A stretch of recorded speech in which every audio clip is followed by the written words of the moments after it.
जो मिले तिवे मिलाए, मैं नैनी नींद न आवे जियो, मैं नैनी नींद न आवे जियो, पावे अन्न न पानी, मिल मेरे प्रीतमा जियो, तुद बिन खरी ने माणी, मिल मेरे प्रीतमा जियो, तुद बिन खरी ने माणी।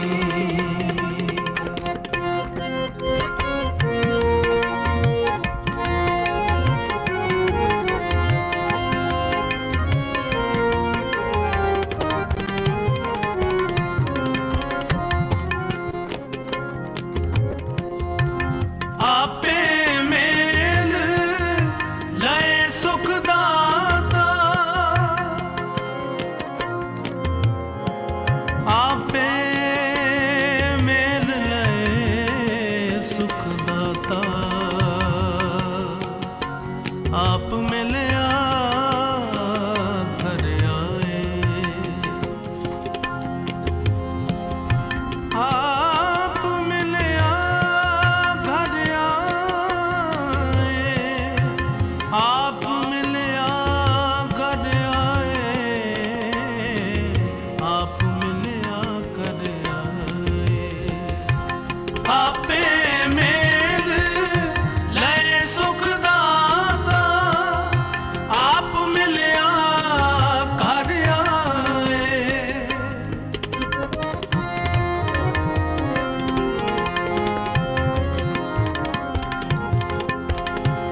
नानक कामण सदा सुहागण, ना पिर मरे ना जाए,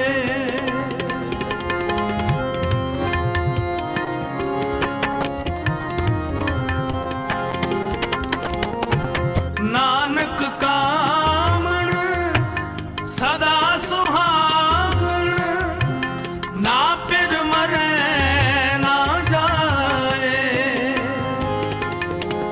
मैं नैनी नींद न आवे जियो, मैं नैनी नींद न आवे जियो, पावे अन्न न पानी, मिल मेरे प्रीतमा जियो, तुद बिन खरी ने माणी, मिल मेरे प्रीतमा जियो, तुद बिन खरी ने माणी, मैं नैनी नींद न आवे जियो, मैं नैनी नींद न आवे जियो, पावे अन्न न पानी, मिल मेरे प्रीतमा जियो, तुद बिन खरी ने माणी, मिल मेरे प्रीतमा जियो, तुद बिन खरी ने माणी, तुद बिन खरी ने माणी, तुद बिन खरी ने माणी। वाहिगुरू।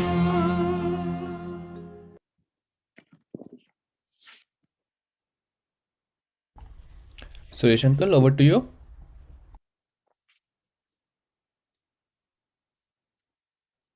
जय गुरु जी महाराज, जय गुरु जी साध संगत,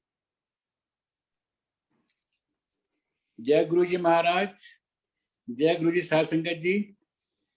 साथ संगत जी, आज हमारे बीच में एक blessed soul Shilpa Patil aunty हैं, जो कि अपना सत्संग शेयरिंग के लिए आई हैं। Welcome to Shilpa Patil aunty. Jai Over to Guru you. Ji, Jai Guru ji, Vasan uncle ji, Jai Guru ji to all the Sangat and all the members of the group, which is a multilingual Facebook group. Shukrana to the group, which is a multilingual Facebook page group for various languages and a different platform for everybody to share their satsang about Guruji.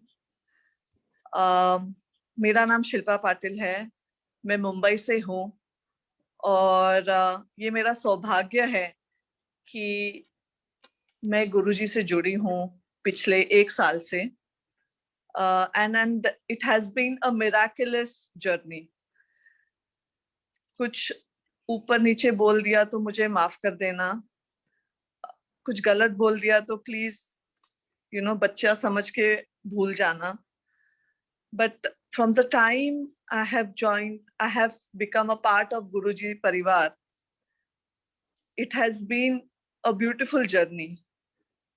I have met the most beautiful souls in this family of mine, जो गुरु परिवार बोलते हैं हम. मेरी journey के बारे में मैं बताऊंगी कि I lived in London for a couple of years. And but I'm from Mumbai, but मेरा आना जाना काफी रहता था मुंबई में. तो मुंबई में मैं एक केक शॉप में जाती थी, चेंबूर में जो था, वहां पे मैं हमेशा गुरुजी का बहुत बड़ा स्वरूप देखती थी. एंड मैं दो I am a very spiritual person, तो हमेशा उनको नमन करती थी. And I used to just move from there. But ये सिलसिला काफी साल चलते रहा. मैं वो केक शॉप में जाती थी, गुरुजी का स्वरूप देखती थी, नमन करती थी और घर वापस आ जाती थी. And I used to go back to London. पिछले 3 साल से I am in Mumbai. And from last year one of my colleague told me about Guruji. I was going through some personal issues and some personal problems. So मेरे colleague का नाम है Inderpreet Singh.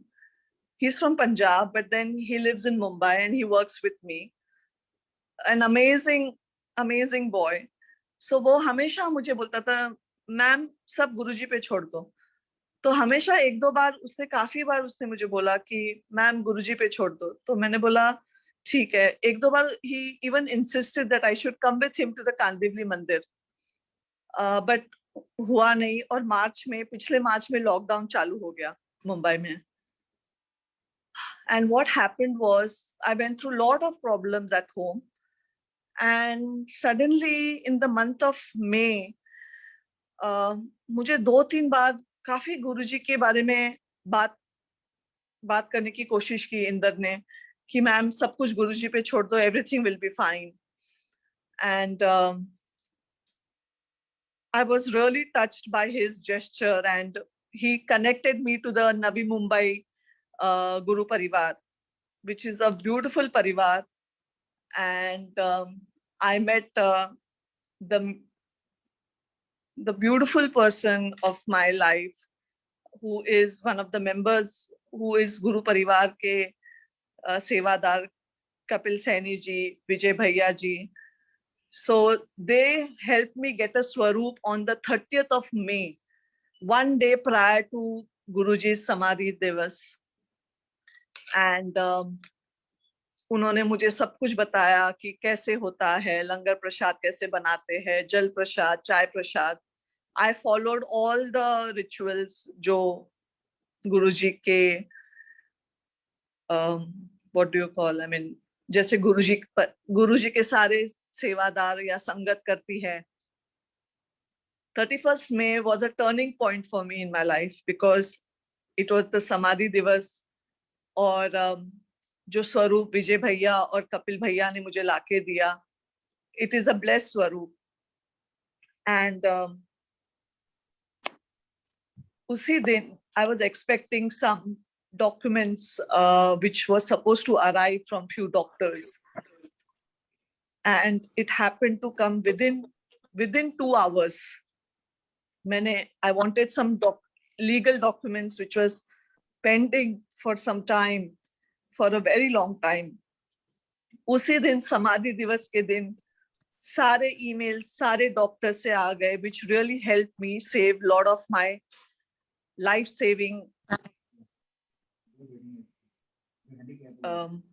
you know, I don't know what to say, life saving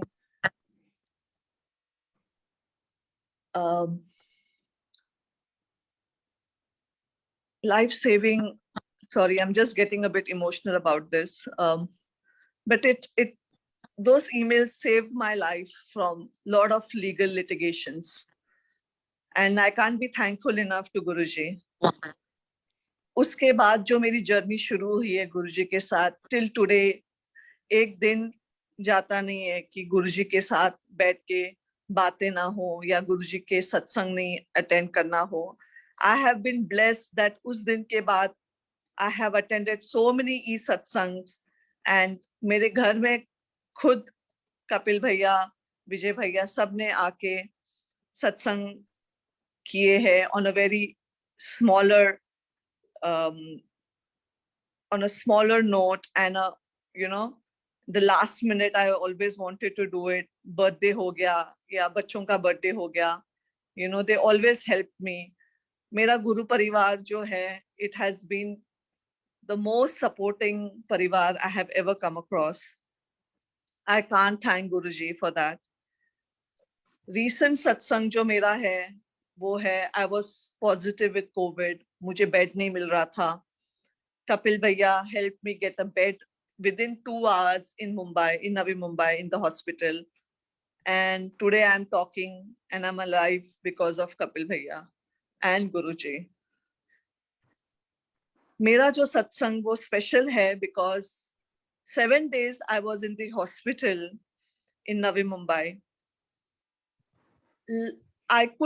I did feel the presence of Guruji in my room. I felt that he came and he blessed me. बहुत छोटी सी बात है that जो खाना hospital में दिया जाता है, it was really nice food was offered to me in the hospital, and उस दिन I was blessed that I got even एक सत्संग का sorry, one of the सत्संग का लंगर प्रसाद मुझे दिया गया था hospital में. And I feel blessed that I'm in front of all of you today and speaking this. Last दिन जब गुरुजी, last दिन which I was supposed to leave the hospital, पूरे दिन, all the 7-8 days which I was there, I had the best of the food in the hospital, I must say. But I felt, मेरे को एक दिन लगा कि जिस दिन निकल रही थी मैं, तो the person who serves food in the hospital, he came to me and he said, ma'am आज आप जा रहे हो तो आप रात का खाना नहीं खाओगे ना? I said नहीं, मेरे को तो घर जाना है, आज आप रात का खाना मुझे मत देना because मैं घर जाके खाना खाऊंगी. But दोपहर में मेरे मन में सिर्फ एक भाव आया कि इतने दिन मैंने जो खाना खाया हॉस्पिटल में, उसमें आलू गोभी की सब्जी नहीं थी. I know this is a very small thing, but I think it means a lot to me. And it happened that because of the insurance and all the claim आने में थोड़ा time लग गया था, तो I happened to stay back for the dinner as well in the hospital. And फिर जो आदमी खाना लाके देता था डिनर के लिए, he came to me, he said, ma'am आपका आज रात का खाना यही था हॉस्पिटल में, तो आप खा के ही जाइए घर. I said, या अभी तो चॉइस नहीं है because it's really getting late. और पता है खाने में आलू गोभी की सब्जी थी. I really had tears in my eyes because इतनी छोटी सी भाव थी मेरी, वो भी गुरुजी ने मेरी सुन ली. I just felt that this was the tiniest of भाव I had in my mind कि इतने दिन पूरा अच्छा खाना था अस्पताल में, but गुरुजी आलू गोभी की सब्जी नहीं थी. And that day I get आलू गोभी की सब्जी. I know it's a very it's a very silly thing to say this on such a big platform, but मैं सिर्फ यही बताना चाहती हूँ कि ये जो मेरा भाव था, इतनी छोटी सी चीज भी गुरुजी ने मेरी सुनी, and it was offered to me that even by leaving my hospital. So Shukrana Guruji for all the small satsang, what I'm sharing today. In the month of March, I was not very sure that I will be able to pay my insurance, my health insurance as well, you know. And it happened that month, you know, my company transferred all the money which was cut during our COVID time last year to us, and I could pay my health insurance, and I could, because of that health insurance today, I could go and attend the hospital for 7 days in COVID times, and today I am here. So इतने सत्संग है गुरुजी के कि I can't even imagine. Sometimes जब सत्संग में जाते थे तो मेरा भाव होता था कि you know गुरुजी मुझे ये शब्द सुनने हैं, and you go there and you hear those शब्द there. You know गुरुजी आज शायद मुझे लगता है you know आज ये प्रसाद मिलेगा वहाँ पे लंगर में, शायद they will keep you know, and whatever you ask and you get it on your plate, you know. So I don't know where to start and where to stop. I mean, the list goes on for all of us. But, you know, I just pray that all my loved ones who have gone in the COVID times are there with Guruji in his arms and are at his feet in his loving arms, you know. And I just pray and I thank Guruji every day. Shukrana for everything in my life till today, whatever reasons we are all here together. And ये सब मुझे पता नहीं what I'm saying, but ये सब मुझे पता है गुरुजी ही बुलवा रहे हैं. And this is the most holiest things I can ever think of doing it for my Guru Parivar, sharing my beautiful moments with Guruji. And earlier I used to feel that I could never think of staying alone, you know, but now with Guruji, I just feel blessed. I don't need anybody else because he's always there with you wherever you go, you know, whether you're going through the legal battles, your emotional battles, your financial battles, you know, he stands there and he'll give you signals. हर मोड़ पे वो खड़े होते हैं, हाथ पकड़ के कोई ना कोई रास्ता निकाल के दे ही देते हैं वो. I think this is all I would say. I would thank Vasan Uncle Ji for giving me this platform to share my satsang with my beautiful Guru Parivar. And I feel blessed for every second that I'm here with Guruji and the Parivar. Lakh lakh shukrana for all the blessings and all the love I get from Guru Parivar. Jai Guruji, Shukrana Guruji.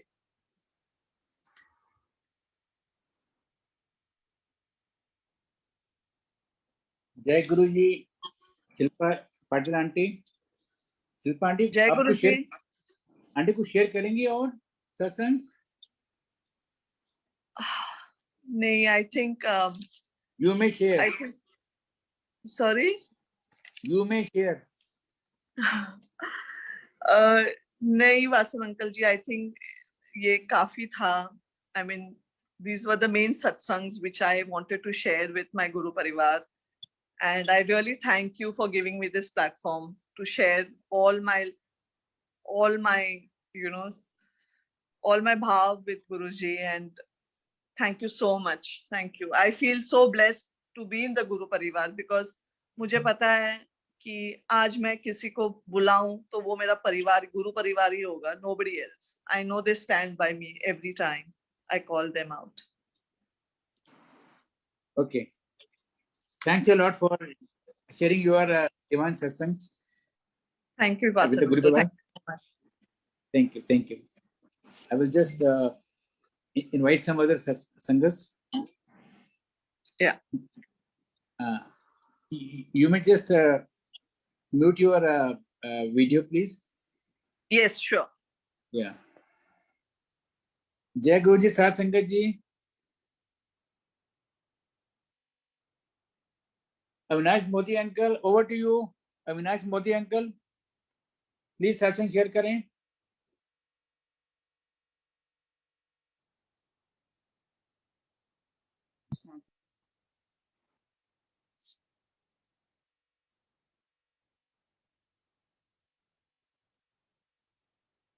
Maybe he is not able to hear my voice.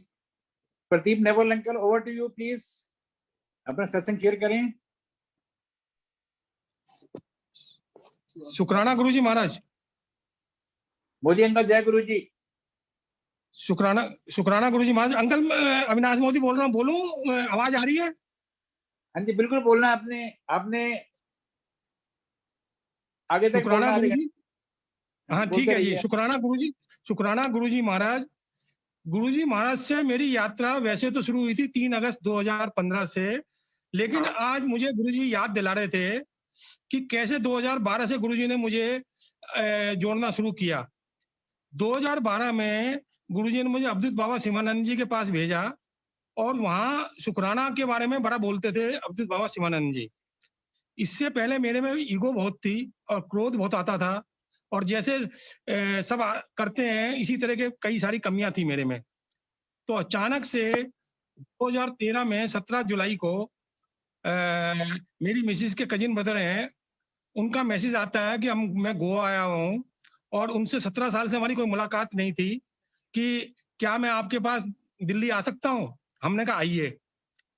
तो वो meditation में बैठे थे uncle, एक घंटा 1.5 घंटा रात को और सवेरे, और उन्होंने गुरुजी की कृपा से हमें लेसन देने शुरू किए और 5-5 घंटे की हमारी क्लासें लेते थे वो, और उस क्लास में बताते थे कि क्या आप कभी शुक्राना करते हैं भगवान को। हमने कहा हम तो कुछ जानते नहीं शुक्राना क्या चीज होती है और थैंक यू क्या होता है, हम तो केवल पूजा पाठ के पाठ करते हैं और उसी को पूरा समझते हैं। बोला नहीं। तो उन्होंने समझाया कि बैंक से किसी ने लोन लिया है और लोन लेने के बाद आईसीआईसी बैंक से किसी ने लोन लिया है और लोन लेने के बाद वो किस्त वापस नहीं करेगा तो बैंक के कर्मचारी आएंगे, बदमाश आएंगे और वो डंडा मारेंगे। तो इसी तरह भगवान जो है आपको हवा पानी सब चीज दे रहा है, फ्री दे रहे हैं भगवान, तो क्या आपने उनका शुक्राना करने का मतलब नहीं है? तो उनको शुक्राना जरूर करना चाहिए भगवान को। और उन्होंने कहा कि प्यार करना बहुत जरूरी है, सबसे लव करो। हमने कहा कोई आदमी हमें गाली दे रहा है या हमारी निंदा कर रहा है या हमारा हक छीन रहा है तो उससे प्यार कैसे कर लें। बोला, उन्होंने समझाया कि मैंने लोगों के कैंसर भी ठीक कर रखे हैं केवल प्यार से। बोला केवल एक पोल से दूसरे पोल में कनेक्शन करना है, मतलब ये है कि आपके माइंड में AK-47 नहीं चलनी चाहिए। किसी ने बुरा कहा है, आप उसके बारे में सोच रहे हो तो वो गलत है। आप सारी दुनिया प्यार से पैदा होती है और भगवान भी सबसे प्यार करते हैं, तो हम इंसान को भी सबसे प्यार करना चाहिए। और जिसकी सास बहू को गाली दे रही है उसको भी सास को प्यार करना है। तो उन्होंने ये कहा कि यदि बाहर दरवाजे के बाहर कोई गुलदस्ता लाता है और कांटों का लाता है और आप लेते नहीं तो भारी रह जाएगा। इसी तरह फूलों का लाता है तो भारी रहता है, तो उसे आप स्वीकार करते हैं तो फूल बन गए, नहीं करते तो बाहर रह जाएगा। और बोला जितना अंधेरा होता है आप लाइट जला लेते हैं तो अंधेरा अपने आप छट जाएगा। तो सब जगह प्यार ही प्यार कीजिए। तो उन्होंने हमारे पास 3 साल तक हर वीक वो 5-5 घंटे आते थे और बोला कि जितने घर में आपके काम करने वाले होते हैं यही राहु केतु होते हैं, और जितने बड़े आदमी हुए हैं ये अपने कर्मचारियों को सबको थैंक यू बोलते हैं। चाय बना के भी लाए वो कर्मचारी तब भी वो थैंक यू बोलते हैं। जो 1-1 हजार 2-2 हजार 10-10 हजार करोड़ के आदमी होते हैं, ये मालिक अपने छोटे से किचन वाले को भी थैंक यू बोलते हैं, मालिक को थैंक यू बोलते हैं, ड्राइवर को दरवाजा खोलने पर थैंक यू बोलते हैं। तो ये बातें उन्होंने हमें बहुत समझाई और ये गुरु महाराज जी ने अपने जोड़ने से पहले सब कुछ समझाया। अच्छा, गुरु महाराज जी की जो कृपा शुरू हुई वो 3 अगस्त 2015 में मेरे जन्मदिन पर गुरु महाराज ने स्मार्टफोन मेरे बेटे और मेरी मिसिस से मुझे दिलवाया। और चूंकि पहले कई सारे गुरु मेरे जीवन में आए और उनमें मेरी कभी संतुष्टि नहीं बनी, क्योंकि वहां दान दक्षिणा बहुत चलता था या कोई चीजें बेची जाती थी और उसमें कई लाख रुपए भी लगते थे, और मेरे भी कई लाख रुपए खर्च हुए कई गुरुओं के पास जाके। और कहीं वहां सोना दान दे रहा है, कोई जेवर दान दे रहा है, कोई रुपए दे रहा है। तो मेरी श्रद्धा नहीं बनती थी कि भाई ये क्या हो रहा है, ये कमर्शियल दुकानें खुली हुई हैं या स्पिरिचुअलिटी है। और एक गुरु मुझे सिंगापुर भी ले गए, मैं मेरी मिसेज गए थे, तो वहां भी कई पैसे खर्च हुए, वहाँ 5 स्टार में रहना करना ये सब चलता था। तो मेरी समझ से बाहर हो रही थी सब चीजें ये। तो जब मैं नए नए गुरु की तलाश में था जिनसे मुझे भगवान की प्राप्ति हो जाए, मैं ऐसे गुरु की तलाश में था। तो और अच्छा गुरुजी ने मुझे पर इतनी कृपा करी कि पहले मुझे सारी अपनी यात्राएं करवाई, मुझे मेरे यहाँ अनुष्ठान करवाए बहुत सारे, भेज भेज के 5-5 पंडित, कभी बनारस से आ रहे हैं, कभी लक्ष्मी नारायण मंदिर मोदी नगर से आ रहे हैं, कभी संस्कृत विद्यालय के आ रहे हैं। गुरुजी ने बड़े बड़े ज्योतिषचारियों के पास भेजा, भृगु संगीता के, और जिनसे फिल्म एक्टर मिलते थे या प्राइम मिनिस्टर इंदिरा गांधी मिली थी उनके पास भी भेजा। हाथों में सब उंगलियों में अंगूठियां बनवाया करते थे गुरुजी। और देवी माँ का भी गुरुजी ने भक्त बनवाया, उनकी कृपा से मेरे सारे काम होते थे। और जो कोई मुझे तंग करता था, बल्कि देवी माँ उनको दंड देती थी, मैं देवी माँ से माफी मांगता था, देवी माँ उसे बख्श दो। तो इसके बाद गुरुजी ने कई सारे गुरु बनवाए। तो जब मैं गुरुजी के पास गया तो मैंने गुरुजी से पूछा, गुरुजी इतने आप सीधे सीधे मैं आपके पास क्यों नहीं आ गया, मैं तो 1990 से गुरु बना रहा था, तो आप तो जब से गुरु पद में थे तो मुझे इतने के पास क्यों भेजा। तो गुरुजी ने मुझे बिल्कुल जवाब दिया, बिल्कुल अच्छी तरह, कि तू पहले मेरे पास आता भाग जाता, अब तू कहीं नहीं भागने का। तो अब मैं ये बता रहा हूँ कि 3 अगस्त को जब मेरी मिसिज ने, मेरे बेटे ने फोन दिया, तो मैंने उसमें टाइप किया कि कोई सतगुरु, और सतगुरु में गुरु महाराज जी आ गए, इनका फोटो आ गया। अब वो मुझे फोटो उस वक्त अच्छा नहीं लगा, और मैंने कहा ये तो फिरोज खान डॉन जो फिल्मों के हैं, ये तो वो आ गए। अब मैं अपने बेटे से माफी चाह रहा हूँ गुरु महाराज से और संगत से कि मेरे विचार उस वक्त ऐसे ही आए थे। तो मैंने अपने बेटे मिसिज से कहा कि इनको हटा दो। तो इन्होंने कहा हम नहीं हटाने के, आप तो फिर नए गुरु की तलाश में हो जाते हैं, फिर 2-4 दिन बाद, 1 साल बाद, 6 महीने बाद। और मैं सब रिश्तेदारों में बदनाम हो गया था कि नए नए गुरु की तलाश में रहता है, अब नए गुरु ढूंढ लेता है ये। तो गुरु महाराज उस मोबाइल में मेरे 15 दिन रहे, और गुरु महाराज ने मुझे ऐसी ऐसी बातें बताई, मैं नहीं समझता किसी संगत, चाहे पुरानी संगत हो चाहे नई संगत हो, गुरु महाराज ने किसी को बताई हो, माफी चाहूंगा। और वो मैं भूल जाया करता था, और मैं फर्श पे उछलता था, मिल गए मिल गए मिल गए। क्योंकि बचपन से मुझे इन्हीं गुरु की तलाश थी कि जो मुझे साक्षात अपने दर्शन देंगे भगवान के रूप में, माँ देवी के रूप में। तो मैं उछलता था बहुत जोर से, सब कहने लगे घर वाले कि ये तो पागल हो गया। और इसके बाद 15 दिन, और मैं भूल जाता था। 15 दिन बाद ये गुरु महाराज जी उस मोबाइल से चले गए 18 अगस्त को। इसके बाद 24-25 सितंबर को हम ज्वाला जी गए, मैं मेरी मिसिज 3 दिन के लिए। और ज्वाला माई हिमाचल में है, और वहाँ अखंड जोत जग रही है युगों युगों से, और हमारी कुल देवी है। तो हम 3 दिन वहां ठहरे। तो बड़े भाव से, चूंकि देवी माँ मेरी इष्ट देवी थी हैं, और बड़ा उनकी ऊपर कृपा रही उनकी मेरे परिवार पर। तो हमने भोग लगाया पहले दिन बड़े प्यार से। सेकंड डे फिर गुरु महाराज ने, माँ भगवती ने हमें मौका दिया, फिर सेकंड दिन फिर हम भोग के लिए ले गए सब कुछ। तो पंडित जी ने, हमें जानते नहीं थे, जो मेन पंडित जी थे, मुझे मेरी मिसिज को रोक लिया सब भीड़ में, बोले आज माँ का सब श्रृंगार जो भी होगा, दूध से, घी से, फलों से, वो सब आप दोनों करोगे, और हम मंत्र जाप करेंगे। और उन्होंने मंत्र जाप शुरू कर दिए पंडित, मेन पंडित जी ने और पंडितों ने, और कहा माँ से मांग लो जो मांगना है। अच्छा, माँ भगवती से मैं कुछ मांगता नहीं था, क्योंकि मेरी सगी माँ से भी ज्यादा माँ मेरे काम करती थी, और किसी के लिए भी मैं कोई अरदास करता था तो माँ उसका भी पूरा कर देती थी। तो उस दिन मैंने माँ से पहली बार शायद मांगा, मैंने कहा माँ कोई सतगुरु है या मैं ऐसे ही मर जाऊंगा। इसके बाद वो पंडित जी हमें 9 ज्योतों के पास ले गए, बोले ये काली माँ है, ये माँ है, यहाँ भी माथा टेको। फिर हमने वहां माथा टेका। फिर इसके बाद ले गए बाहर हनुमान जी के पास, बोले पांडवों के समय के 5000 वर्ष के हनुमान जी हैं, इनसे आप माथा टेकिए और इनसे मांग लो, बाबा आपको ज्वाला माई की कृपा से देंगे। मैंने कहा बाबा कोई सदगुरु है या हम ऐसे ही मर जाएंगे। इसके बाद हम दिल्ली आ गए, और 31 अक्टूबर को मेरे पास नोएडा से, जो 2010 से मिस्टर पीसी गुप्ता हैं, गुरु महाराज से जुड़े हुए थे, वो मैंने अपने यहाँ लंच में बुलाए थे, क्योंकि मेरे हैदराबाद से जिया जी आए थे, उनके समधी हैं, और वो उनके पास जाना चाह रहे थे नोएडा। तो मैंने कहा जिया जी 2 दिन के लिए आप आए हो, तो वहां नोएडा जाके क्या करोगे, मैं आपके समधी साहब को अपने घर बुला लेता हूँ द्वारका में। तो वो आ गए। तो उनसे मेरी 5 घंटे गुरु महाराज के बारे में बात शुरू हुई, और उन्होंने गुरु महाराज की मुझे ब्लेसिंग बतानी शुरू करी कि उनको 2010 में हार्ट का ऑपरेशन होना था, और कैसे गुरु महाराज जी संडे के दिन डॉक्टर का सफेद गाउन पहन के आए और उनसे कहा तू भग जा, और उनके पंपिंग बहुत कम होती थी और उन्होंने ड्रेस पहन के वो अस्पताल से निकल आए, और जब से लेके अब तक वो 20-22% पंपिंग में भी ठीक है बिल्कुल अंकल। मतलब उनकी गाड़ी चल रही है पीसी गुप्ता जी की। हार्ट की उनकी कंप्लेंट थी, और उनकी लड़की को अमेरिका में राफ्टिंग करते हुए समुद्र में डूब गई थी, तो गुरु महाराज ने कैसे तख्ता फेंका। इस तरह उन्होंने बड़े हैरतगंज मुझे सत्संग सुनाए, और मेरा उनसे बहुत झगड़ा हुआ। मैंने कहा कि भागवत में तो लिखा है कि 4,34,000 बाद कलिक का अवतार होगा, तो ये भगवान कैसे हो सकते हैं? तो उन्होंने कहा भगवान के लिए कोई नियम कोई है?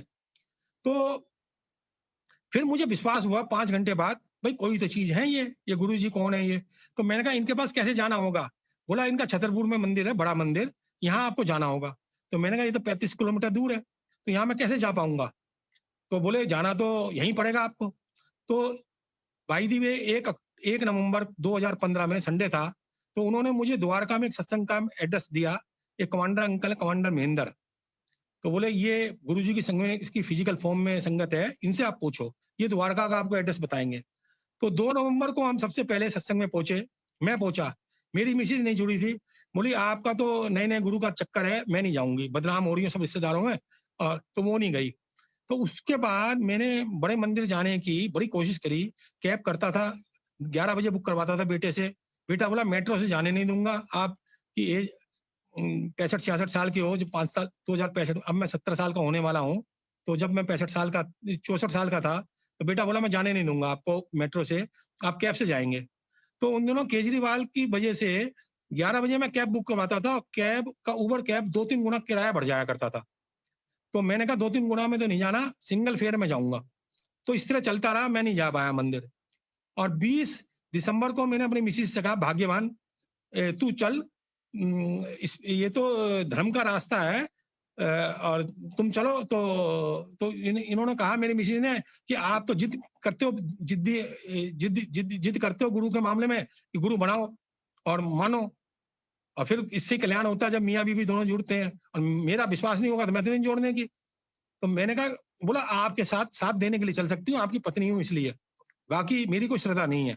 तो मैंने कहा चलो ऐसी चलो, तो ये चल पड़ी मेरे साथ। तो उस दिन उबर कैब हमें सिंगल फेयर में मिल गई, अब का फेयर नहीं लगा ज्यादा।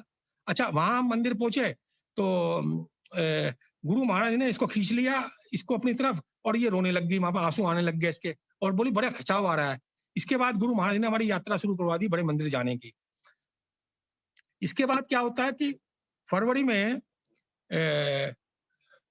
मेरे मिसेज से कहता हूँ नोएडा चलना है, वो पीसी गुप्ता जी के यहाँ, उनका शुक्राना करके आते हैं, थैंक यू करके आते हैं, उनकी कृपा से जुड़े हैं। बोली मैं तो नहीं जाने की वहां पर, आपको जाना है जाओ, और मैं द्वारका से नोएडा नहीं जाने की, बहुत दूर का रास्ता है। तो मुझे गुरु महाराज कहते हैं तो बड़े मंदिर आ जा, अंदर से आवाज आती है मुझे। तो मैंने मिसेज से कहा तुम बड़े मंदिर चलोगी? बोली वहां चल सकती हूँ। गुरु महाराज कहते हैं कि आने का काम तेरा, भेजने का काम मेरा।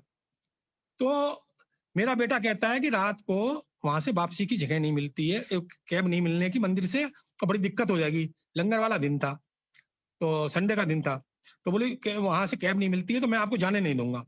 तो मैंने कहा गुरु महाराज कह रहे हैं भेजने का काम मेरा, जाने का तेरा, यहाँ से तो कैब हो ही जाएगी।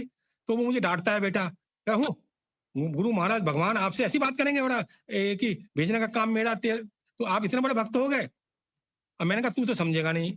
तो मैंने अपनी मिसेज से कहा भाई मुझे गुरु महाराज कह रहे हैं तुम्हारा चलने का प्रोग्राम है तो बताओ, और किसी वजह से नहीं मिली तो मेट्रो से आना पड़ेगा, बोल लो। तो बोली जैसे आना होगा आ जाएंगे, आप चलो। तो हम बड़े मंदिर चले जाते हैं, और जब बड़े मंदिर से निकलते हैं तो बड़ी संगत होती है, बहुत संगत होती है। और संगत होती है तो हमें कोई कैब वहां मिलती नहीं है, और बेटे से मैं कह नहीं पाया, तो मैं उसमें टेम्पो में बैठ के हम बाहर आ गए। हमने कहा मेट्रो तक पहुंचते हैं, मेट्रो से हमें कोई कैब मिल जाएगी तो वहां मैं बेटे से कहूंगा कैब करवाने के लिए। तो बाहर हम निकलते हैं, बाहर आने के बाद जो 1 किलोमीटर का है उससे बाहर आके हम किसी से पूछते हैं कहाँ जाएगी टेम्पो, तो वहां कोई कहता है ये तो शनि धाम तक जाएगी, मेट्रो तक नहीं जाने की। तो फिर मैंने कहता हूँ सेवादार से पूछता हूँ हमारा कैसे होगा? बोला जी आप मंदिर जाइए, वहाँ छोटा टेम्पो मिलेगा आपको, छोटे टेम्पो से आपको मेट्रो मिलेगी, इससे वापिस जाइए आप मंदिर दूसरी यहीं से। तो हम फिर मंदिर चले जाते हैं दोनों जने। वहां में ना तो छोटा टेम्पो मिलता है, ना किसी गाड़ी में बैठने की जगह मिलती है। तो एक गाड़ी में मैं जबरदस्ती बैठ जाता हूँ आगे, और उसमें 3-4 जने और होते हैं। तो वो कहते हैं अंकल हमारी तो पूरी फैमिली है, 4 जने हम और हैं, आप कैसे बैठ गए? तो मैंने कहा मुझे मेट्रो तक छोड़ दीजिएगा, बड़ी मेहरबानी होगी, मैं ओल्ड एज का हूँ बड़ी। और वो तो उन्होंने कहा जबरदस्ती बिठा लिया मुझे। अब मैंने कहा मेरी मिसिज भी है, उनको भी उठाना पड़ेगा, तो उन्होंने मिसिज को भी एडजस्ट कर लिया पीछे। और जब 1 किलोमीटर की वो होती है तो मैंने कहा अंकल आपको जाना कहाँ तक है? तो बोला हमें तो द्वारका मोड़ तक जाना है। तो मैंने कहा द्वारका मोड़ तक जाना है तो हमें द्वारका, अब आपने बिठा लिया तो हमें द्वारका मोड़ तक ही छोड़ दीजिएगा। अच्छा, उस बच्चे का नाम अनूप वर्मा है, मुझे आज तक याद है। तो उसने हमें बहुत सारे सत्संग सुनाए, और जब द्वारका आ गया तो वो कहने लगा अंकल आप रहते कहाँ हो? तो मैंने कहा मैं तो आशीर्वाद चौक के पास रहता हूँ। तो बोला मैं द्वारका राज मंदिर की तरफ से ना लेके, मैं द्वारका वो राजापुरी से ना लेके, मैं आपके आशीर्वाद चौक से गाड़ी निकाल लेता हूँ द्वारका मोड़ जाने के लिए। वो आशीर्वाद चौक पर आ जाता है। तो वो कहता है कि आप कौन सी सोसाइटी में रहते हैं? मैंने कहा अंकल हमें यहीं उतार दीजिए, यहीं से रात हो रही है, हम दोनों पैदल चले जाएंगे, हमारा 5-10 मिनट का रास्ता है, हमें कोई दिक्कत नहीं है। बोला नहीं, मैं आपको आपकी सोसाइटी के गेट पर छोड़ूंगा। तो उन अंकल ने हमें सोसाइटी के गेट पर छोड़ा। जो गुरु महाराज ने मुझसे कहा था आने का काम तेरा और भेजने का काम मेरा, तो गुरु महाराज ने हमें भेजा। अच्छा, 2000, अब मुझे एक सत्संग और याद आ रहा है कि गुरु महाराज ने इस बीच में मुझे सारी फाइनेंशियल, मेरी कोई भी चीज थी सब फाइनेंशियल हो, हेल्थ वाइज हो, लाइफ वाइज हो, सब कुछ ब्लेस किया। सबसे पहले गुरुजी ने मुझे लाइफ दी। मेरी लाइफ कैसे दी कि एक बार शुरू में गुरुजी विजन में आ गए और मैंने देखा कि मैं एक शमशान की गाड़ी में बैठ गया, और शमशान की गाड़ी में बैठ गया तो मैं ऊपर गया और लंबी गाड़ी थी, तो वहां एक जगह वो शमशान की गाड़ी रुकी और वहां गांव के लोग बैठे हुए थे जिन्होंने साफा बांधा हुआ था सिर में, लेडीज ने भी जेंट्स ने भी, और सब गुरुजी बोल रहे थे। तो मैंने कहा यहाँ तो राम का नाम नहीं, किशन का नाम नहीं, भगवती माँ का नाम नहीं, शंकर भोले का नाम नहीं, या गुरुजी क्या हो रहा है, ये क्या चक्कर है? तो सब देवी देवता भगवान कहाँ गए? और वहां बदबू भी आ रही थी।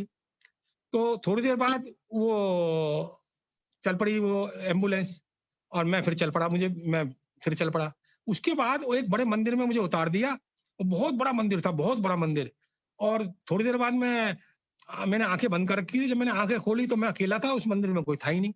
मैं बाहर निकला, देखा तो वो शमशान की गाड़ी भी गायब हो गई। तो बाहर कुछ कुटियां बनी हुई थी, वहां मैंने दरवाजा खटखटाया तो बोला कोई नहीं मुझसे, क्योंकि शायद वो अलग लैंग्वेज थी। उन्होंने मुझे हाथ से इशारा कर दिया। मैंने कहा मैं कैसे उतरूं नीचे?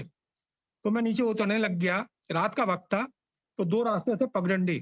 तो नीचे से एक लाड़ी आ रही थी और मैं दूसरे रास्ते पे उतर गया। तो दिन के शायद 3-4 बज रहे होंगे, चाहे 5 बज रहे होंगे, मुझे याद नहीं आ रहा समय था दिन का या सवेरे का, प्रातः का समय।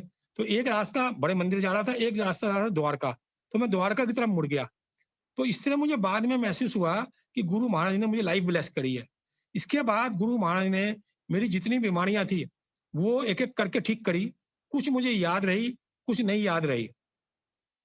इसके बाद 2018 दिसंबर को मैंने गुरु महाराज से कहा, मैंने कहा गुरु महाराज जी, मैं आपकी भक्ति, पूजन, ध्यान तो ज्यादा जब कर सकता हूँ, जबकि मेरी सारा लेखा जोखा आप ठीक कर दें और मेरी सारी बीमारियां काट दें।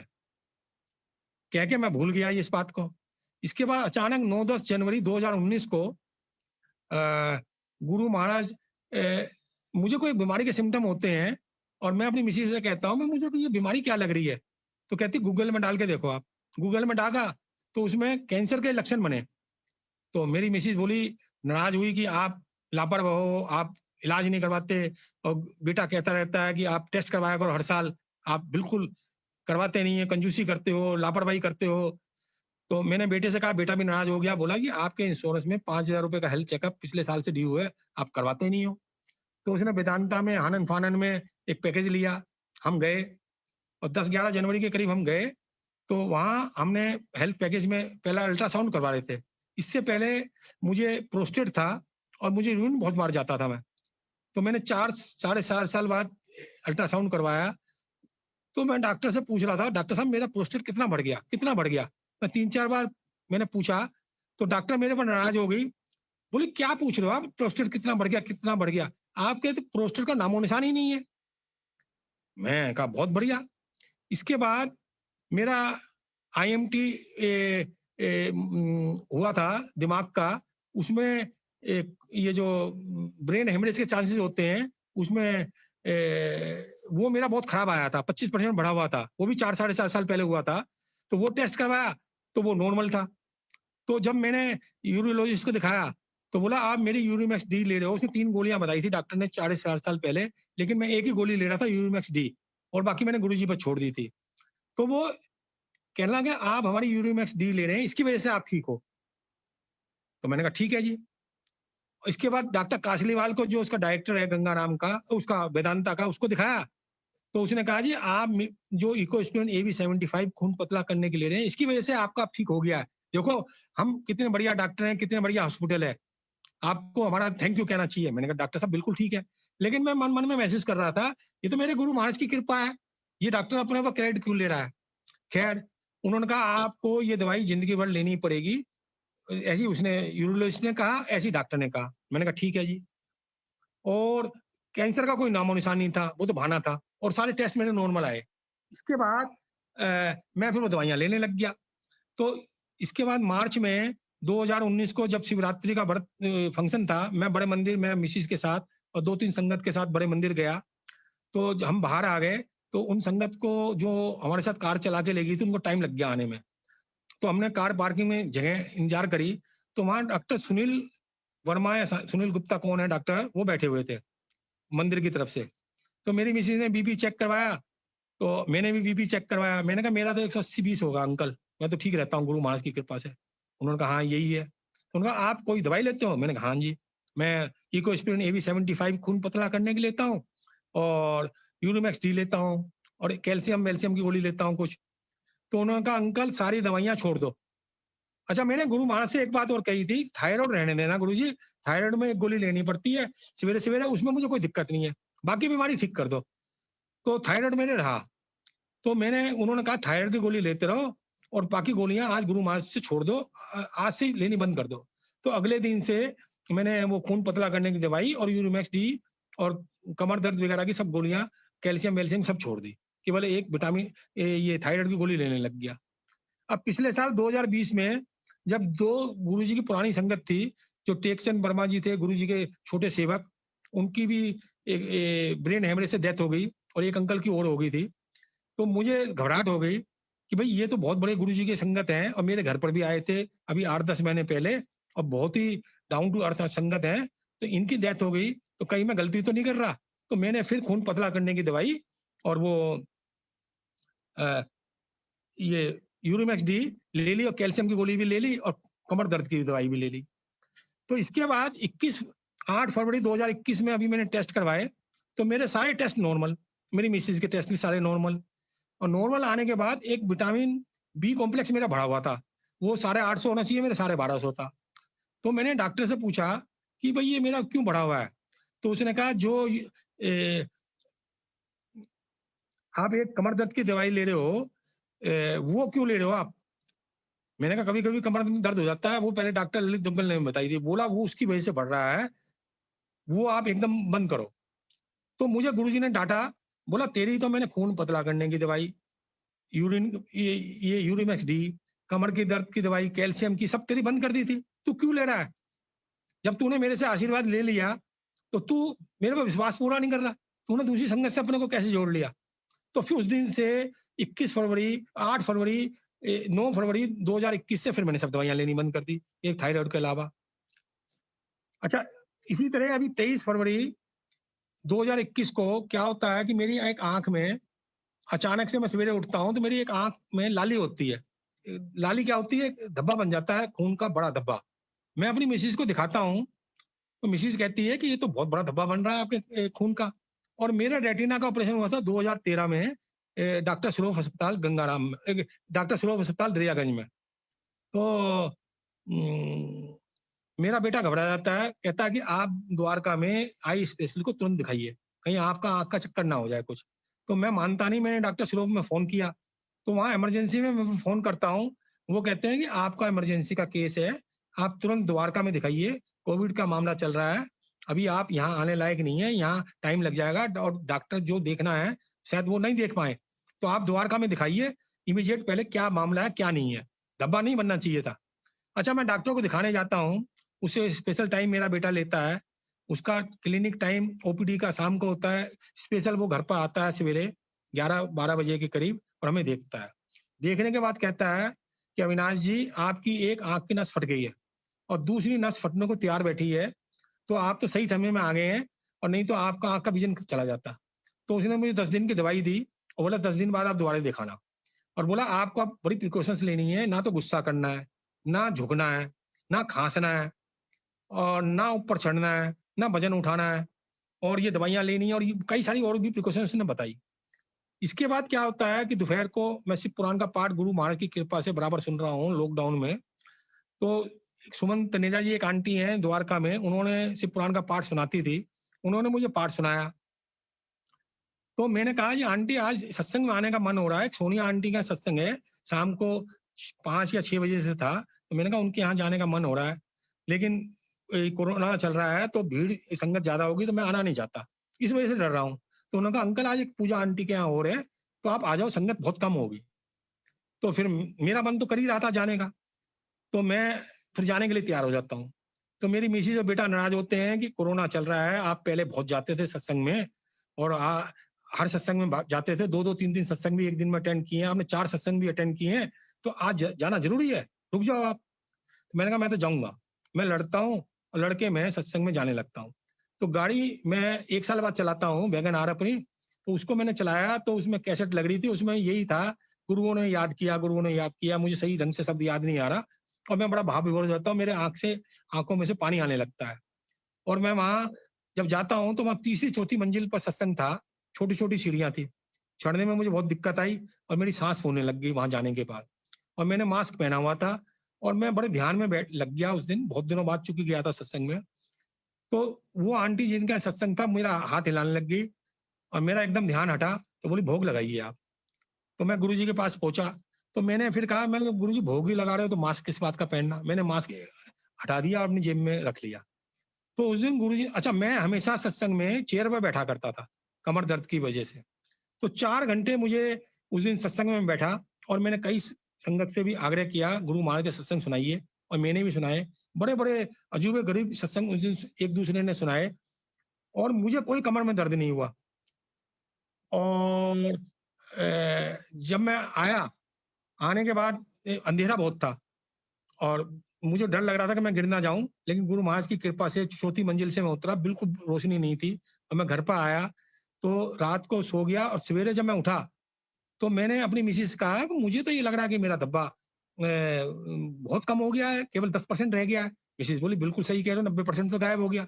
मैंने अपने बेटे को दिखाया, डॉक्टर इन लॉ को दिखाया, तो वो कहने लगे डॉक्टर बहुत बढ़िया मिल गया आपको, बेटा मेरी डॉक्टर इन लॉ, क्योंकि वो गुरुजी को जरा थोड़ा बहुत ही मानते हैं। मैं नाराज हुआ, मैंने कहा तुम्हारे डॉक्टर ने ठीक नहीं किया। डॉक्टर ने कहा था 10 दिन में भी पूरा ठीक नहीं होगा, बहुत कुछ ठीक हो जाओगे, 10 दिन बाद दोबारा बुलाया। ये मेरे गुरु महाराज ने ठीक कर दिया और उन्होंने कहा मैं 1 दिन में 90% ठीक कर देता हूँ, मैं 90% ठीक कर देता हूँ। तो गुरु महाराज ने मुझे 90% 1 दिन में ठीक कर दिया और 3-4-5 दवाइयां मैंने जरूर ली 10 दिन, लेकिन 3-4-5 दिन में 100% ठीक कर दिया गुरु महाराज ने। इसी तरह एक सत्संग और गुरुजी ने याद दिलाया है कि एक मनोज अंकल थे, गरीबों को लेबर क्लास को लंगर प्रसाद किया गया था द्वारका सेक्टर 8 में, मैं भी था उस सत्संग में। और वहाँ 200-250 संगत को गरीबों को घर से कोई पूड़ियां ले जा रहा था, कोई कुछ बना के ले गया था, कोई कुछ लेके गया था। तो वो अंकल 40-42 साल के थे और वो ब्रेड ला के स्टोर से कम पड़ गए थे, संगत बहुत लोग इकट्ठे होते चले जा रहे थे रोड पर, तो वो ला रहे थे दौड़ दौड़ के अपनी कार से, वो उनकी मिसेज। तो मैं बड़ा प्रभावित हुआ और मैं भी 5-6 घंटे वहां रहा था उस सेवा में गुरु महाराज की कृपा से। तो थोड़े दिन बाद उनको मुंह में लकवा आ गया, तो एक सत्संग में मुझे मिले तो उनकी मिसेज मेरे से कहने लगी, बड़ी यंग थी, कि अंकल मैं तो अभी बहुत यंग हूँ, मेरे बच्चे बहुत छोटे हैं और मेरे अंकल को तो लकवा हो गया और कैसे होगा, कैसे गाड़ी चलेगी, कमाने वाले अकेले ये हैं और बिल्कुल 40-42 साल के हैं, कैसे गाड़ी चलेगी हमारी, गुरुजी से अरदास करो। और मैं तो बड़ी परेशान हो रही हूँ। तो उन्होंने उस वक्त वो प्रसाद भी नहीं खा पाए, मेरा मन था कि वो पूरा प्रसाद ग्रहण करें, तो मुझे मंदिर जाना पड़ा। तो मैं मंदिर जाता था, हर मंडे को तो जाता ही था, और बाकी दिन भी जब से गुरुजी बुलाते थे। तो उस दिन क्या हुआ, मैंने गुरु महाराज से कहा, मैंने जिद होगी सवार गुरु महाराज से, मैंने कहा गुरु महाराज वो बच्चा तो छोटा सा बच्चा है, 40-42 साल का बच्चा है, और उसने तो बड़ी सेवा करी थी गरीबों की, और दौड़ दौड़ के वो ब्रेड ला रहा था। तो मुझे नहीं पता, इस बच्चे को तो आपको 90% आज में ठीक करना पड़ेगा, और मेरी आपसे गुजारिश है कि करना ही करना पड़ेगा। मेरे पास उस आंटी का नंबर नहीं है, ना उस आंटी के पास मेरा नंबर है, लेकिन मेरे पास उसका अचानक अपने आप फोन आना चाहिए, और ये आप देखो। और मैंने बहुत दिल से, आत्मा से गुरुजी से प्रार्थना करी, और अचानक इसके बाद मैं मंदिर से घर पर आता हूँ, तो मैं एक सत्संग में चला जाता हूँ। तो उन आंटी का एक मिस कॉल पड़ी होती है, और वो कई बार मिस कॉल बजती है। तो बाद में आके मैं उनको फोन करता हूँ सत्संग से आने के बाद कि भाई कौन है, तो वो आंटी बोलती हैं, उनका नाम माया था, माया है। उन्होंने कहा अंकल, मेरे अंकल आज गुरु महाराज की कृपा से 80% से ज्यादा ठीक हो गए, और एक दिन में हो गए हैं। ये संगत का, और संगत ने अरदास करी है, और गुरु महाराज की कृपा है। मैंने कहा बेटे कमाल हो गया ये। मैंने कहा मेरा नंबर तो आपके पास था नहीं। बोला मुझे ये पता है आप मोदी हो, और मैंने किसी आंटी से आपका नंबर लिया, तो उनसे नंबर मिला। तो मैंने गुरु महाराज का बहुत शुक्राना किया। फिर उन्होंने एक वैद्य का इलाज करवाया, और वो 5-6 महीने में 100% ठीक हो गए, एक वैद्य के इलाज करवाने से। तो हमें गुरु महाराज पर हर चीज छोड़नी चाहिए। गुरु महाराज सबसे प्यार करते हैं, हमें भी सबसे प्यार करना चाहिए। इसी तरह एक सत्संग और गुरुजी महाराज सुनवाने के लिए कह रहे हैं, मैंने सुनाया होगा, फिर भी गुरुजी महाराज कहते हैं कई बार ब्लेसिंग मिलती है। मेरी मिसिस का आंखों में रूमेटाइड अर्थराइटिस की वजह से ड्राइनेस रहती थी, और उसका एक आंख में 5 और एक में 7 समर्स टेस्ट आता था, जो कि मैक्सिमम 30 होना चाहिए था, और बड़ा रिस्क था आंख में। जितनी ड्राइनेस होगी तो आंख खुलने में बड़ी दिक्कत आती है, और विजन भी जा सकता था। तो डॉक्टर हो गया था 5-7 बहुत गलते हैं, तो बड़े लुब्रिकेंट डालने पड़ते थे मेरी मिसिस को, जेल भी डालना पड़ता था, और ड्रॉप भी डालने पड़ते थे 4-5 बार। तो एक बार क्या होता है कि हम 4-4 महीने में हर बार डॉक्टर लोग जाते थे, और इससे पहले मोदी नगर में थे, वहां भी डॉक्टर को दिखाते रहते थे। तो वहां एक बार आया 25 और 28, जो कि 5-7 आता था। तो हम बाहर बैठे थे सीनियर डॉक्टर को दिखाने के लिए। तो हमने कहा भाई ये तो मान नहीं सकता, ये तो गलत है, या गुरु महाराज की कृपा है। तो मैंने कहा गुरु महाराज की कृपा, तो गुरु महाराज से जुड़े हुए तो काफी दिन हो गए हैं, तो गुरु महाराज की इतनी बड़ी कृपा कि 5-7 से 25-28 हो गए, 25-28 हो गया, तो समझ में नहीं आ रहा, ये जूनियर डॉक्टर ने गलत कर लिया। तो जब सीनियर डॉक्टर को दिखाया, तो उसने आंख में मेरी मिसिस के कुछ देखा, देखने के बाद कहने लगी कि आप रूमेटाइड अर्थराइटिस की कौन कौन सी दवाइयां लेते हैं। आंख के बारे में कोई बात नहीं करी। तो उसने कहा दोबारा अपना आप ये टेस्ट करवाइए, समझ टेस्ट। उस दिन दोबारा टेस्ट हुआ, तो दोबारा भी 25-28 आया। फिर डॉक्टर को दिखाया, तो डॉक्टर बोली कि आपकी मिसिस की आंख ऐसे है जैसे 20 साल के बच्चों की है, जबकि मेरी मिसिस की एज 60 साल से ऊपर थी उस वक्त। इसी तरह एक सत्संग हो रहा है मिसिस का, कि मिसिस का डेक्सा स्कैन होना था। डॉक्टर ललित दुग्गल जो गंगा नाम का है, उसने कहा कि पैरों का होगा और कमर का होगा, और फुल बॉडी का नहीं होगा।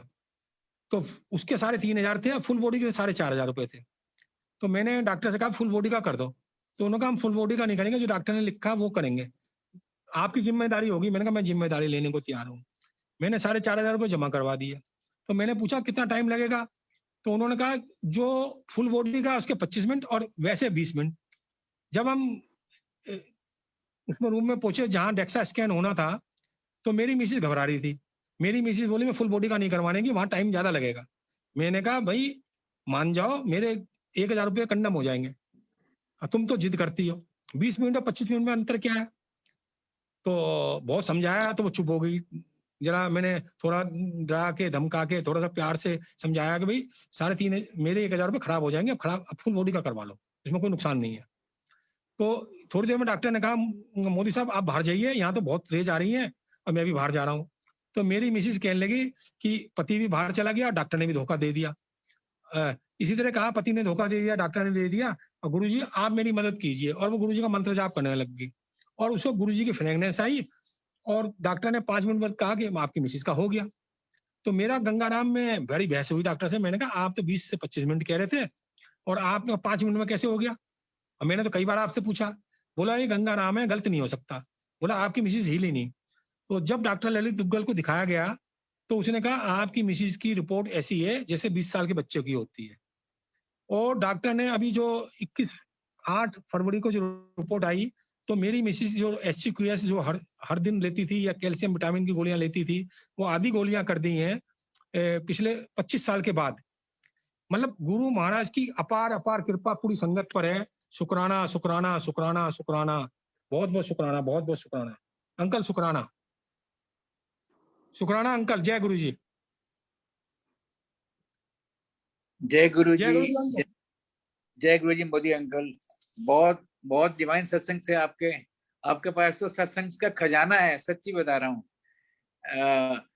मतलब जब भी आपको अचानक आपको जब भी गुरु परिवार ने इनवाइट किया है तो आपने बिना सोचे समझे, बिना मूझ मानी आपको इतने सत्संग कंठस्थ हैं। मैं बहुत सराहना करता हूँ आपकी, सच्ची। ये गुरु मैं महाराज की तो कृपा अंकल, आपका प्यार और गुरु महाराज की कृपा संगत का प्यार है जी। मैं तो मन ही मन में ये सोच रहा था कि अगर आपको कहा जाए ना तो आप लगातार काफी लंबे समय तक सत्संग कर सकते हैं। और सब सत्संग आपके जो है एक एक मतलब जो होता है ना, मतलब टकटकी लगा के सुनते रहते हैं, पर किसी में कोई जाता नहीं है आपको सत्संग में, कोई लेफ्ट नहीं होता, सच्ची बता रहा हूँ। अंकल गुरु महाराज का इतना, प्यार है, आपका प्यार है, आपका प्यार है अंकल। हाँ जी। अच्छा, Guru ji Maharaj. Thank you very much. अपना Pradeep Naval uncle, over to you. जय गुरु जी अंकल। जय गुरु जय जी। गुरु जी। गुरु जी का बहुत बहुत शुक्राना कि गुरु जी ने आज मुझे वापस सत्संग करने के लिए बुलाया है। ये सत्संग मुझे अभी याद आ रहा है, ये पिछले महीने का ये गुरु जी का सत्संग कि मेरे वैसे तो आजकल कोविड की वजह से ज्यादातर किसी से मुलाकात नहीं हो पाती है, तो सब व्हाट्सएप से ही चालू रहते हैं मैसेजेस। तो एक बार ऐसे ही मेरे दोस्त का मुझे मैसेज आया कि जया बहुत बीमार है, आप उसके लिए प्रार्थना करो। तो फिर मैंने उससे बोल से मुझे क्या हुआ, तो फिर उसने बताया कि उसको कोविड वगैरह हो गया था। तो बोले वो अभी कोविड वार्ड में है, और कोविड वार्ड में है। और मैंने कहा कौन सा हॉस्पिटल में है, तुम लोग बीच कैंप हॉस्पिटल में है। और तो बोले उस पर वेंटिलेटर भी चल रहा है। और मैंने कहा ऑक्सीजन किस मात्रा में दिया जा रहा है, ज्यादा से ज्यादा ऑक्सीजन दिया जा रहा है। मतलब आप समझिए कि 80-85% ऑक्सीजन देने के बाद उसकी लेवल 95 पे मेंटेनेबल है, लेकिन ऑक्सीजन कम से कम दिया जाना चाहिए, उसके बाद अपने आप उसका मेंटेन होना चाहिए। और डॉक्टर तो बोल रहे कि बहुत क्रिटिकल कंडीशन, दवाइयाँ तो सब दे रहे हैं। तो बोले सब कुछ भगवान के हाथ में। तो मैंने उनको बोला कि अंकल मैं आपको एक मंत्र जाप बोल रहा हूँ, वो आप जरा कीजिए। मैंने उनको बोला कि ओम नमः शिवाय शिव जी सदा सहाय, ओम नमः शिवाय गुरु जी सदा सहाय। अगर मैंने ये बोलने में दिक्कत होगी तो आप जय गुरु जी तो बोल ही सकते हो। नहीं, जरूर बोलूंगा। मैंने आप सिर्फ विश्वास रखिए। यानी मैंने इसकी वजह से मैंने बहुत चमत्कार होते हुए देखिए।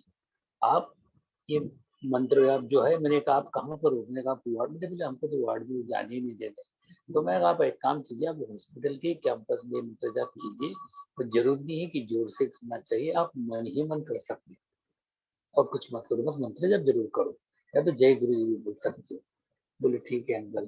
फिर अभी मेरे हाथ में और कुछ था नहीं, यहाँ मैंने गुरु जी के आगे हमेशा प्रार्थना करते हुए ये बोला कि गुरु जी बस मैं कुछ नहीं जानता हूँ। आप तो बोलते हैं कि मानो मांगो मत, लेकिन अभी मेरे पास तो मांगने का ही वक्त है।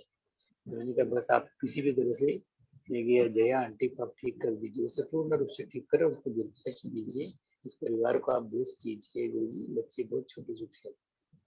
मैंने गुरु जी से ये प्रार्थना की, और मतलब हर रोज मतलब मैं प्रार्थना करती थी। दूसरे दिन मुझे फिर फोन आया कि डॉक्टर साहब बोल रहे हैं कि उनका एस्मो टेस्ट करना पड़ेगा। तो और वो बोले यहाँ तो सिर्फ जसगा हॉस्पिटल में होता है। तो बोले क्या करो, तो मैंने उनको बोले मैंने एस्मो टेस्ट ही क्यों करना चाहते हैं। वो बोल रहे कि उनका कार्बन डाइऑक्साइड जो शरीर से वो रिलीज ही नहीं हो रहा है, वो निकल ही नहीं रहा है, इसकी वजह से बोले उनको एक टेस्ट करनी ही पड़ेगी। तो मैंने उनको बोला, मैंने देखिए आप मना कर दो, तो ये टेस्ट मतलब कि ये बहुत ही कॉम्प्लिकेटेड केस है और जो डॉक्टर इसमें बहुत ही एक्सपर्ट होगा, लेकिन मैंने कहा उसमें प्रोग्नोसिस बहुत ही बैड रहता है, मतलब हमारे हाथ से की जाती ज्यादा चली जाएगी। मैंने आप गुरुजी पे विश्वास रखो, दोनों बोलो क्या भले 2 दिन और ट्राई कीजिए लेकिन आप करो।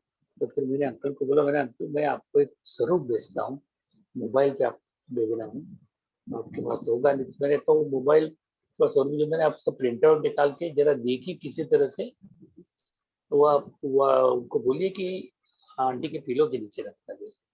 बोले ठीक है अंकल मैं ऐसा करता हूँ, लेकिन मुझे वो जाने नहीं देगा ना, देखिए रास्ता निकलेगा, कुछ ना कुछ तो रास्ता निकलेगा।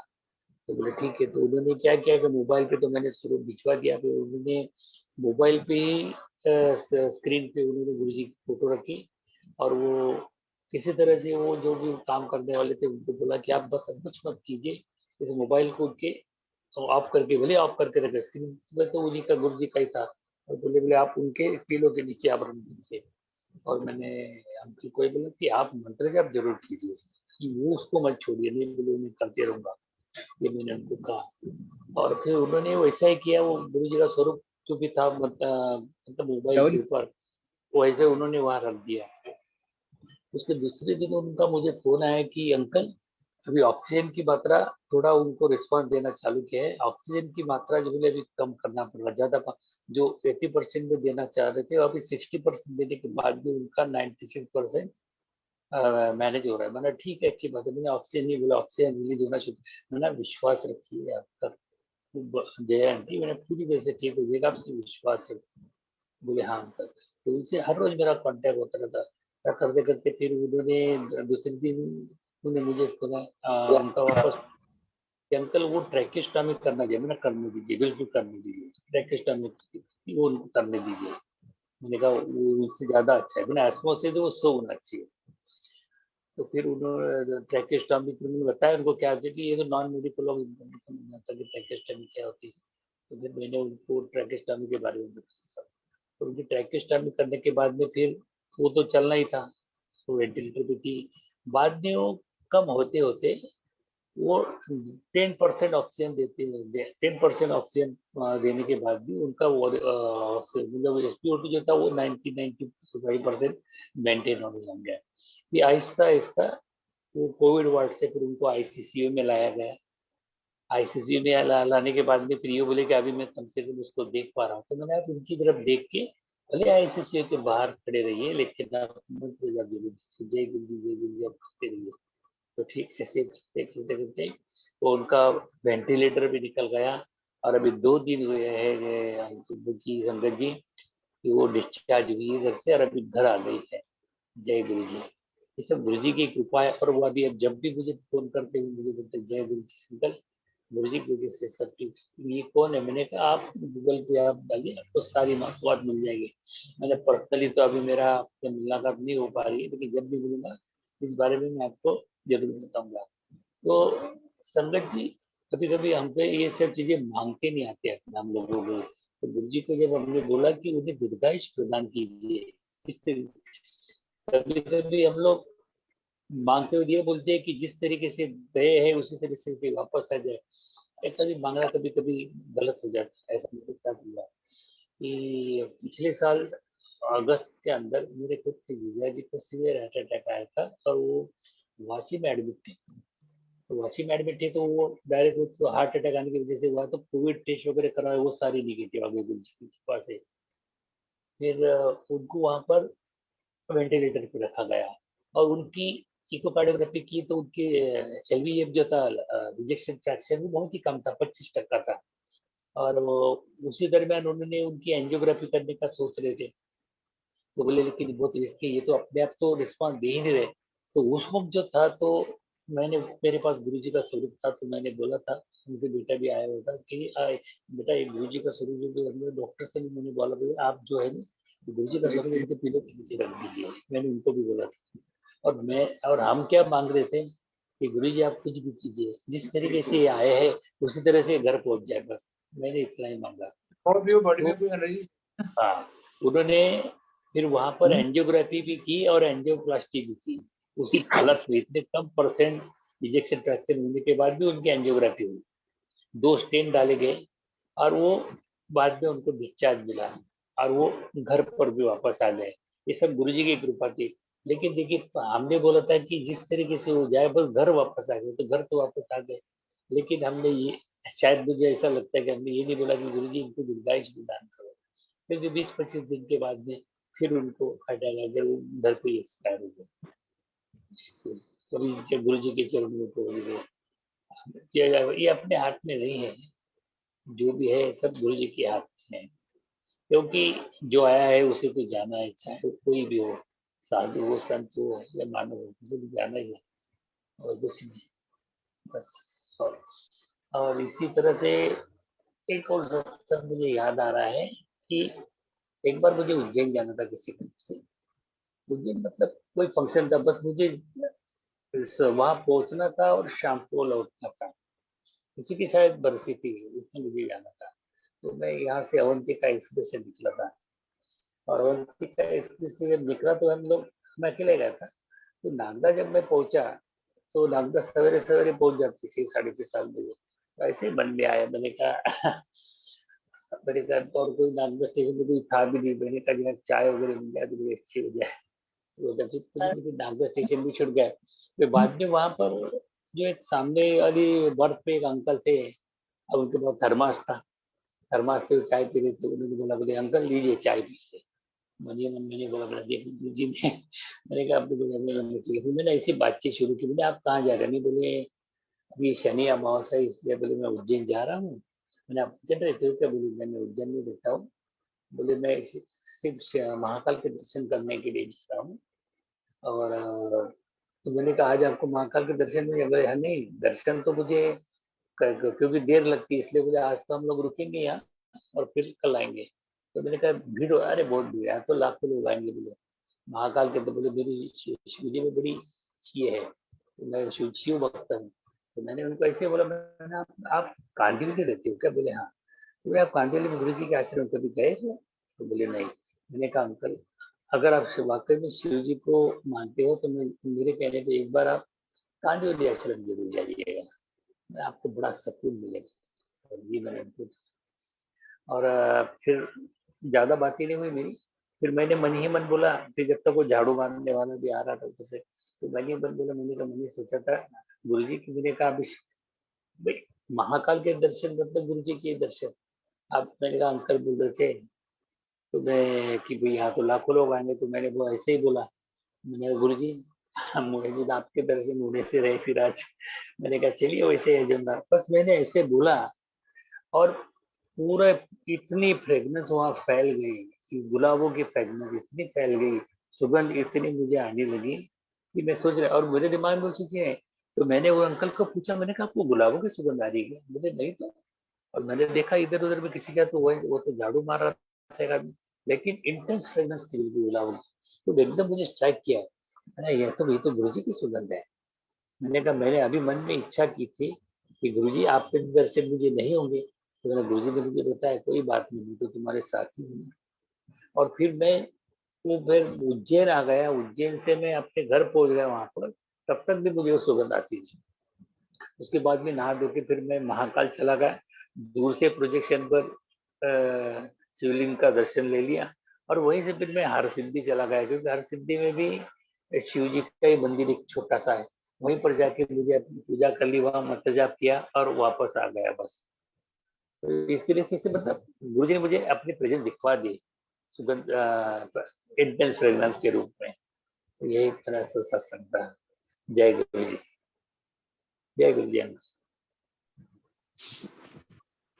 शुक्राना गुरु जी, बहुत बहुत धन्यवाद आपका नवल अंकल। हाँ जी, जय गुरु जी, गुरु जी की कृपा।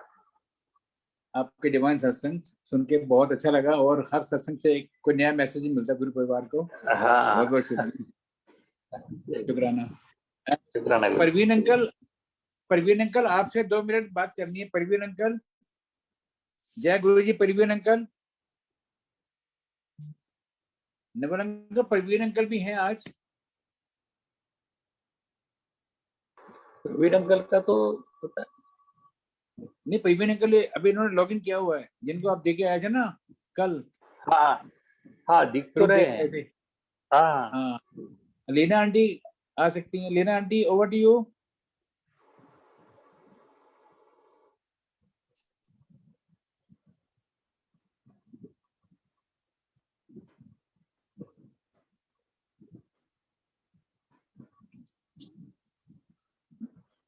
चलिए ठीक है, जय Guru ji. Over to you Aman uncle, मंत्र जाप करेंगे। एक बार तुम देखो इसका एनालिसिस। जी अंकल जी।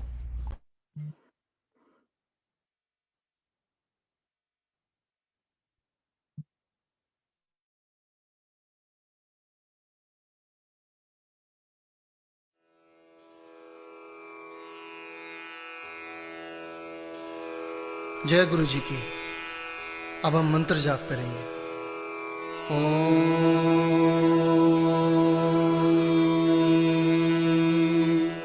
नमः शिवाय। शिव जी सदा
शिवाय गुरुजी सदा सहाय।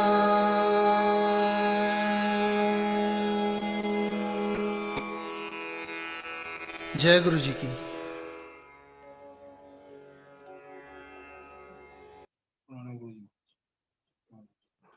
जय गुरु जी महाराज। सात संगत जी, अभी हम आगे लेंगे। जय गुरु जी।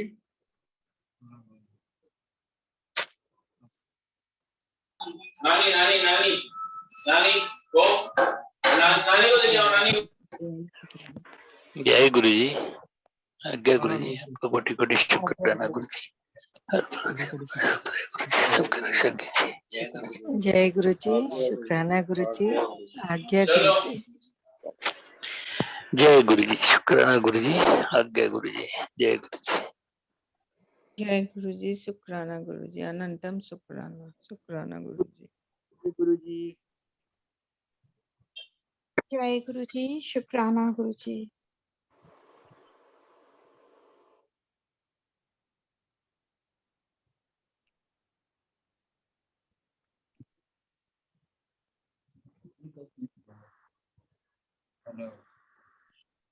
एक दो दिन तो मम्मी यहाँ नहीं आएंगी।